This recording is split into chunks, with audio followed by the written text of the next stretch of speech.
Now, instead of going through the other topic, I've really taken longer than I was supposed to take. Let me allow questions so that you now direct me to what you would have wanted me to cover. The process of printing a book begins, step number 1, a need in the community. Never write a book, I told you earlier, until you can see a need. And once you see that need, you can see you have material in your mind that could answer that need. That's the first stage in writing a book. So it is the customer first, the reader first, not you. Not what you like reading, what you like writing on. It is what do they want? Read. If you write on what you like reading, you are writing for yourself. You must write for what they like reading, a need they have. Like currently, I wrote a book recently on Christianity and culture. And especially in Mount Kenya area, it's a big issue, isn't it? You know, did you see the Standard article that says Kiama has said there will be no Christianity in Mount Kenya by 2035? They have given themselves a deadline of 20, and they are committed to their mission. And you see they are winning, because today's Standard has a place where a priest is being ordained by the priest one side and the other side by the clan elders. And they have changed, they have even sacrificed. So soon enough there will be no Christianity. So that forced me to write a book. And because I'm writing on a need, it has, the first 1,000 came, the second 1,000 came, people are after it. Because I really need. And every one of us, I'm sure, there's nobody here who has not been touched for it. Because you need all, you are only your daughter to be getting married. And they will come and want to bring Moratina. How do you answer them? I'm not asking you to be drunk. It's simply the way to bless a child.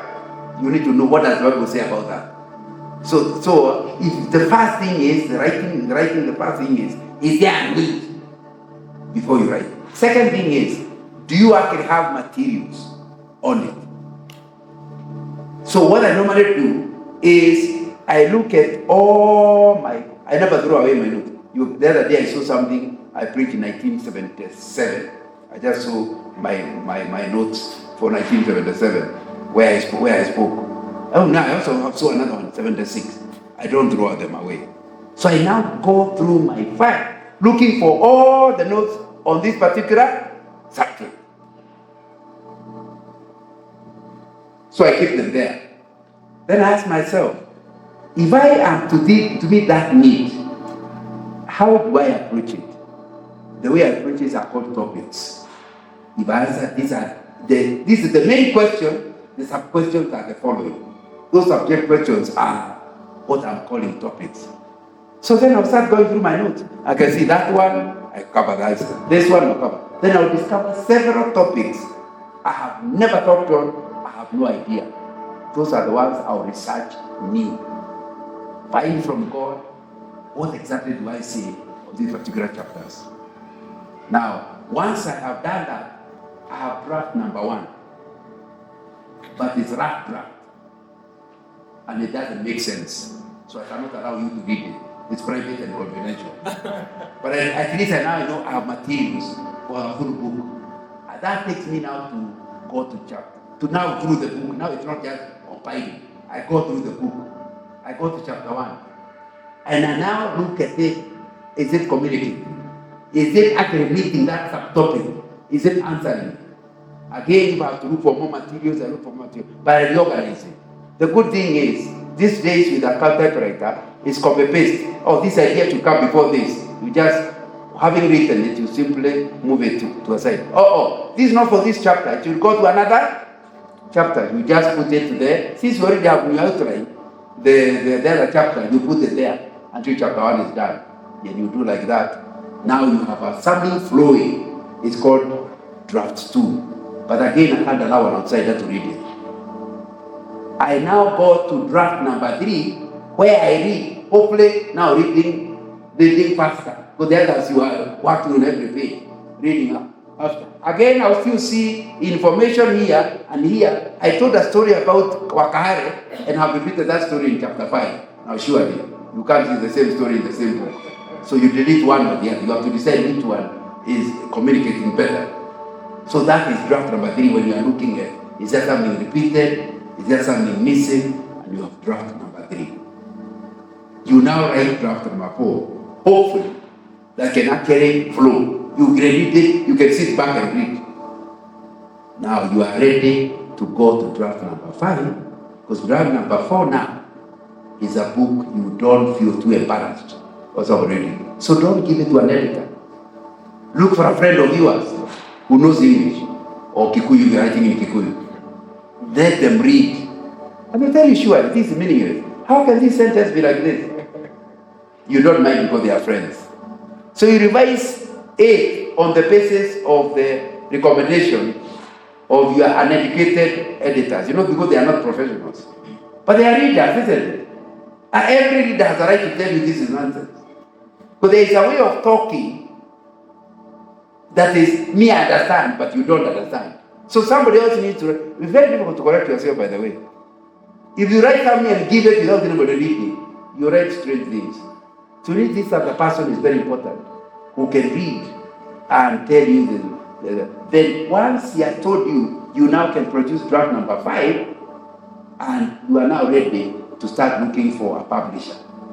Are we together? And the publisher will actually pay a professional editor who might also tell you to repeat here, change here, whatever. But now you are happier, you can sometimes you have to disagree with the editor if you want to remove. I know the other day I had a debate. By the way, at my age, when I say the other day, it could be 10 years ago. Not just thinking it is yesterday. Anyway, when I was writing my book on friendship, I have a chapter I've talked about men and the importance of the boy child, whatever, in the book. So I talked about the implication of you calling yourself by your mother's name. It's a big thing now, isn't it? That time, Wanjiru, the runner, had just surprised us because he was saying, he won, who, Wanjiru? No, there must be a mistake. Then he corrected us, he said, that is my name. And he kept winning medals with that confusion. Then it sounds like it just became everywhere. So I wrote to say, the moment you call yourself by your mother's name, you have told the whole world that either your mother was immoral or she quarreled with your father. Surely, what evil has your mother done for you to embarrass her publicly? Because you don't pretend, even you, I'm sure you are bad. Whenever you hear there's a Wanjiru, people will go investigate. For example, for the runner, they discovered the father had been thrown out. You remember? Yeah. It even came out in a book. But you don't require any, especially if you are Kikuyu. You know, and it is the son embarrassing the mother. So I wrote that and to write the implications of calling yourself by your mother's name. And number 2, it is not necessary. Because for example, Kikuyu has many names. So if you want 3 names, you can have your Muzungu name, you have the name your mother called you, and the name that was alternative to the one you are called. And we have them. Like me, I have 6 names. I only use the 4. Now, so it's very important to understand you have no need to be calling yourself by your mother's name because you have enough names without embarrassment. So I wrote, when these readers, I'm talking about the original, that I am, say this must go, this is backward. How can you write that? You embarrass people. So I actually told, when it was now going to the professional editor, I said, we are going to remove it. Because by that time it was with the editor. He said, you can't remove it. Nobody else is talking about it. So I now had a problem between my older professional editor and the youth, whether to allow it all or not.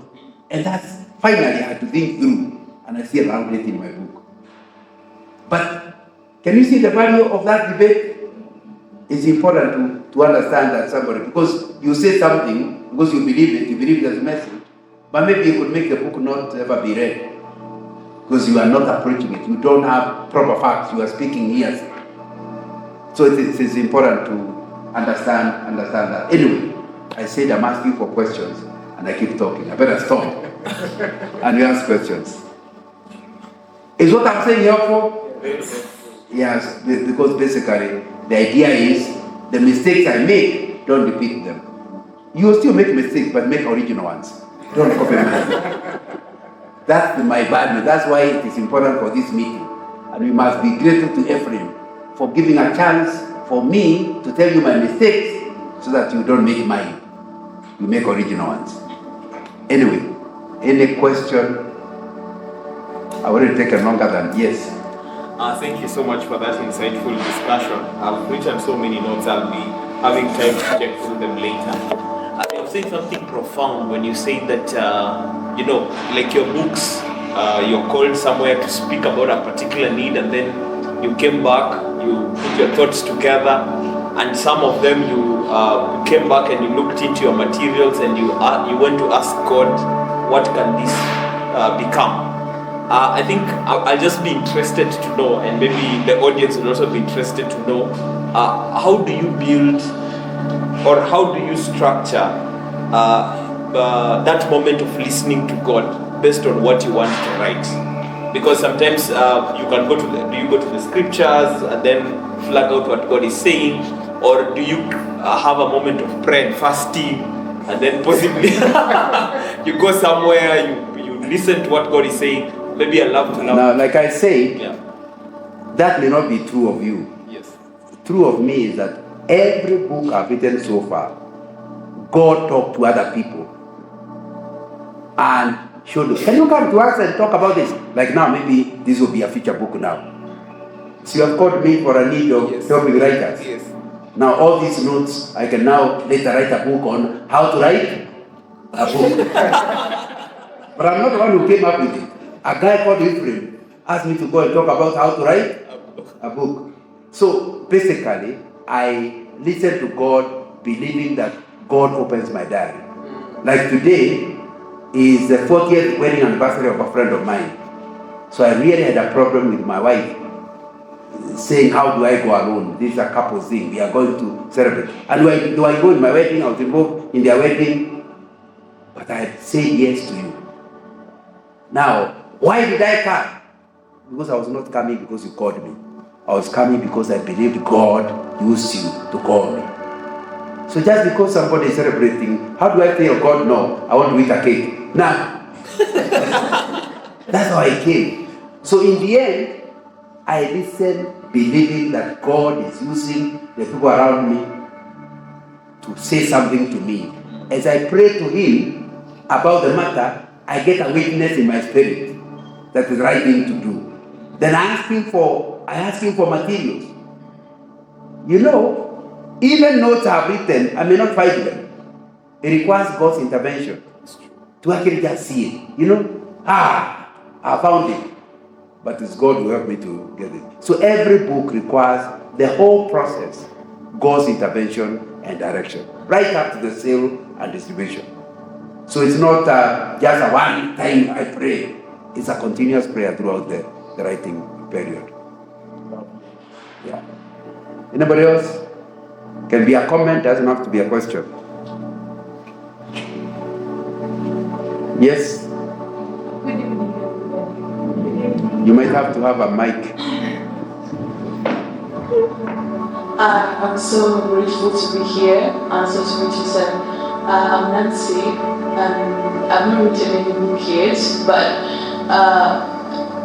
I always write based on what I see or what I face. I'm involved in street ministry. I work with an organization, and actually, I can just say this. I got there through you, sir. You might not really know, but I'm in Laikipia University, and you came to minister. You came with Mr. Mark. I came Chuka many times. In Laikipia University. Yes. You came with Mr. Mark. Yes, my missionary friend. Yes, sir. So through him, that's what I'm doing right now. I'm working with a missionary. Wow. Mission. Hallelujah. We are reaching out to school children. Wow. Especially children. And even coming here on Thursdays, we always have, we feed them a free restaurant for street children.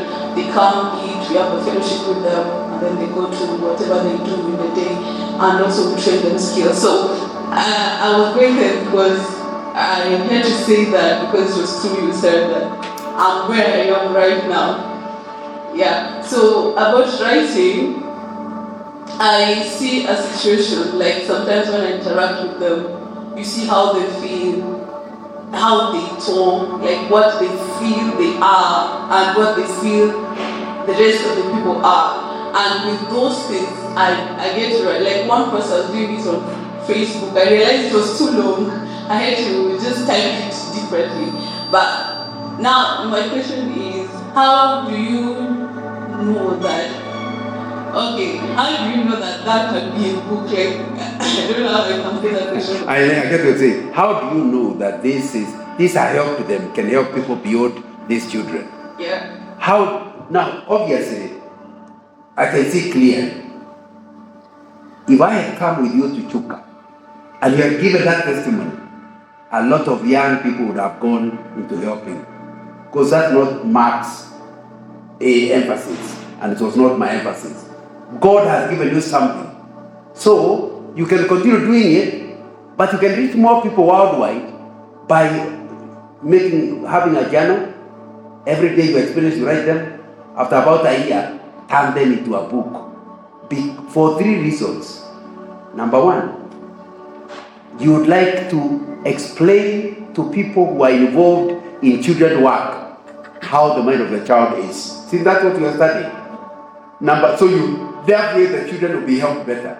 Number 2, you like people who are not in children ministry to get attracted to it, to understand the need, and so come to it. So you are writing for people not involved in children ministry at all, but they can be attracted to it. In fact, my wife wrote a book on it because she has been involved in children's work. She called the book "Let the Children Come to Their Father."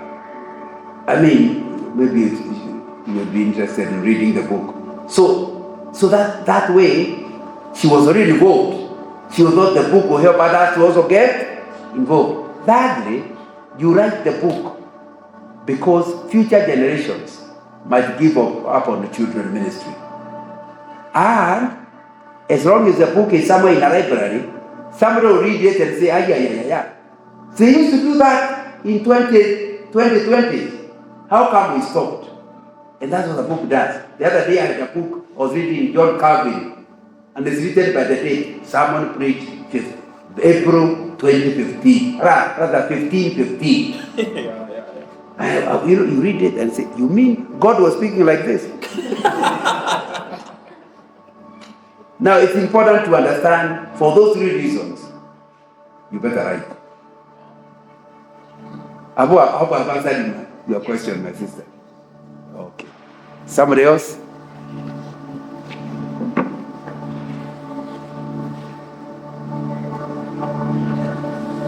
Yeah, that's right.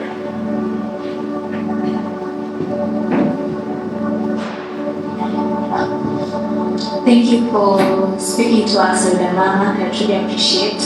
And thank you to everyone who has organized this forum. I'm a beneficiary of your many engagements. I was in Maseno myself. Wow. So I left, and your impact is still being felt there. Now you know how I used to come to Maseno. Yes. Now I know. So when I go back as an alumni, maybe I will. Yeah. But thank you so much. So mine is a question. My book is on career preparation for young graduates and young professionals, maybe to also Ephraim as well.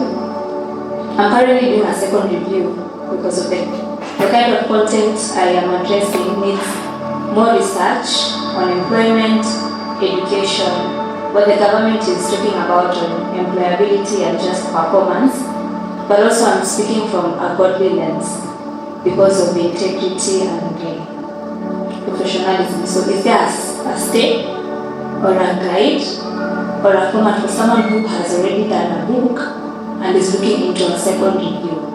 Yeah. Yeah, thank you. Three things. Number 1,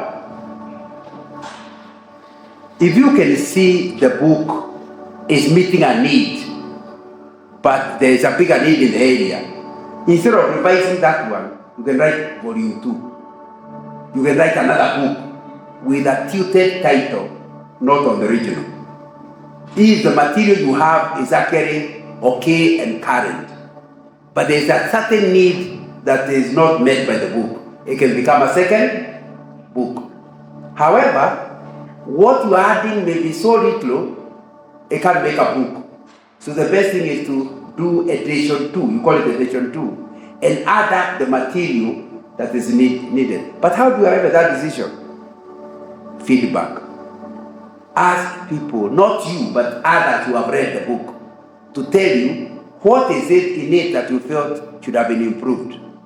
What is it you see there that is missing that I should have covered? If you talk to 5 people who have actually read the book, and that they are honest with you, you are likely to start saying, I need to revise this book. It's not really meeting the need. That's when you now come to, do I revise it by doing a new edition, or do I revise it by writing another volume? Have I answered your question? Okay. Just to add to what the question that she's asking, Yeah. by having like a volume 2 book or a second edition, Yeah. is it advisable to have like a different title if it's quite related, or if the same or different? I must say that my book on parenting is the first time I've written volume 1 and 2. Because I have come to a conclusion, any book above 300 pages, people will not read. Because he says, I'm starting. This one I can't finish. So it goes to the shelf. So I've come to a conclusion, a book to be read and understood should be around 200 pages. Again, if you write a book of 50 pages, you'll waste money. It's too small to pay for the cover, because the cover remains the same, isn't it?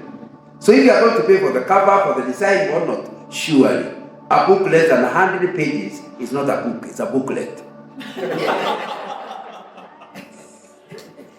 Are we together? Because somebody needs to feel they understood. My smallest book is called Discovering Your Life's Purpose. And even that one, where I was speaking last night, because somebody read the book and said, "Hiya, Brother Nana, I have a group of men who need to hear this." So I now went last night, I told what I spoke last night. I went to a group of men, they call them Kingdom Men. But when I went, I found their queens. They were called them queens. They are white. They came with their white. So the topic was that they thought even the queens must hear. When you are going, you say, "Thank you for coming." You know, when I read it, I started in the morning, then I can't stop. I read it Mururizo to the end. That's how captivating the book is. But it's small enough for him to finish. It's still more than 100 pages. So if you write less than 100 pages, surely somebody will not even know, did I read? Because they open it, they close it. They have not yet even thought they have read the book. So a book less than 100 pages, in my recommendation, please don't call it a book, call it a book. But again, a book more than 250 pages is a good book. It gives you opportunity to say what you are saying properly. But then people might never read because they are frightened by the size. So the book I aim at between 200 and 250 is my preferred writing of a book. So now when I now wrote on parenting, it ended up around 400 pages. I didn't want to make it 2 separate books. The question is, do I call the other one a different title? I tried my best to change, and I realized all of them can't fit. They are not fitting into one title.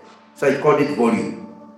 Volume 1, volume 2. That means you can pick any. You can start with volume 2, volume 1. I'm not really determining which one. But I'm agreeing with you. If you have thought about it, because mine came later rather than initially. If you have thought earlier, the best thing is to think through and approach it as 2 separate books. If you are revising, now you don't have that opportunity. People already have. So if the material you are bringing is big enough, that's what I'm saying. I will not call it volume. I'll call it a new title, more specific to the new book. Isn't that what you're saying? Yeah.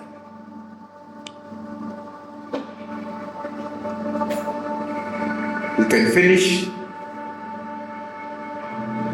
But if you came with a question, even if my answer will not help you, at least you have known that there is no answer to the question. So, anybody with a comment, a question? Yes, over there. Thank you. I think mine is just to ask you, how can you encourage us, and especially having written 26 titles and going on, and some of us are doing the first book, and sometimes it's already... Some here it is still in the head. It's already tough, already some are already discouraged, and some feeling like this is not the thing for them, and it's difficult. It's like there's no light, and or even the first title didn't leave the bookshelves. Yeah. So how have you maintained the vitality throughout, and how can you encourage such a person? Again, I like thinking in threes. Well, the first two are normally easy, the third one is more difficult to come by. So I have to force myself to think harder. Like I told you, the moment you do it as God assigned it will give you encouragement to continue. You are not doing it to get a good name, you are not doing it to become famous. You are doing it because you believe God has given you a message that others should hear. It will encourage you to actually complete, because if you fail, you are not failing man, you are failing God. At least in my mind, it encourages me. Number two, if, for example, the book is not selling, it has only sold 10 copies, there are 10 people who have heard God's message. Are we together? So you should not fail to write the next one. It might get 15. Now, so the critical thing is, if you truly have a message, I think even if the books are not selling, you will. However, you might have to go to God to find out. Might you be writing in an area that's not needed? You know, in research methodology, they always start with the literature survey, where you check, has somebody written on that topic? Is there something you are saying additional to what they say? Now you can repeat what people are saying. Sure, why do you want people to read twice the same information? So you need to verify, are you really scratching where it is itching? Has somebody ever tried to scratch you in a place it's not itching? What do you feel? Pain. Until your eye starts, hey, I'm having scratch. Oh, once you reach the right place, oh, what are you doing? The same scratching, but when you scratch where it is itchy, it's enjoyable. Am I right? Yes. So you need to find out, might you be scratching where it is not itchy? But the moment you have evidence and witness in the spirit that you are doing the reading, then even if the first book did not sell, you are going to do a second book, and that will help you. Thirdly, I'm still trying to encourage you to write, which is very important. Might you be writing on an area, the topic is good, but you are writing in a language you don't understand well enough, like me trying to write in Swahili, or basically that you don't have the content. Not that you don't have a message, but you don't have clarity of the content. My suggestion is,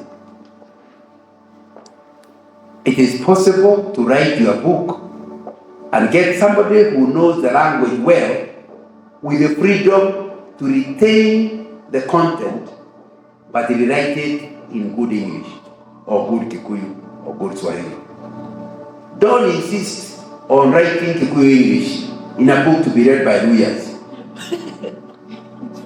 So that's why that's why you should never get a book to the market if somebody professional has not gone through it. A professional editor. Number two, don't ever get a book out in the market if a proofreader has not, an editor is not a proofreader. The editor is looking at the content and the flow of the language. The proofreader is looking, is the comma in the right place? Is that word English or some Kikuyu English? Now, you need both of them. That way, when people read the book, they don't struggle with the language. They now just go for the content. And when you do that, your book will go out. There are people writing books, and you have seen them in the market. Some of these senior guys, biography by so and so, but it's not him who wrote. They are people earning money. They are called ghost writers. So if you really are unable to put it, just give somebody, dictate to somebody the material. And by the way, I came with this thing to show you. My typing is so bad that I got this gadget.